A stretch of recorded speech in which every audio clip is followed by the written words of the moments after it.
Една од личностите што беа таму беше и Есма, така. Есма остана со нас цело време. Така. До крај. И кој е вашиот така чисто еден спомен за Есма да ја спомнеме, што се вика, кој спомен ви останува од Есма? Па Есма се створи нашето посебно пријателство, иако ги познав и мажот и нејзево што бидејќи живеа во Београд и одеа на многу приеми, секогаш беа на приеми, ја има по функција задача да бидам на многу приеми, се запознавме и се знаевме.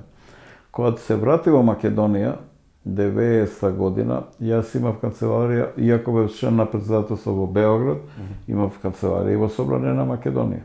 И дојдоа со мажот и со Теодосиевски, со плачење Есма дојде, добиле локација на Водно и тие жители околни комшии напишале практично, а тие се сите истурени, истакнати личности во некој македонски општествен живот, се спротивставиле на тоа да живеат тие таму. И тогаш ја и реков така они едноставно има после тоа симпатии за мене огромни, Есма ептен.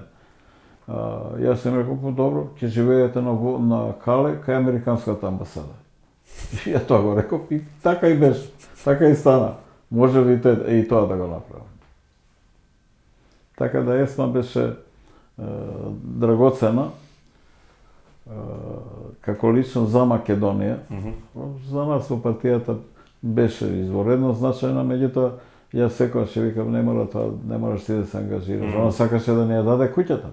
Да ни ја препише куќата, да биде музејна, да. Јаков не доаѓа во преди таква работа, па сега ја испокрада куќата. Може би подобро ќе беше да ја земе. Па, од оваа точка.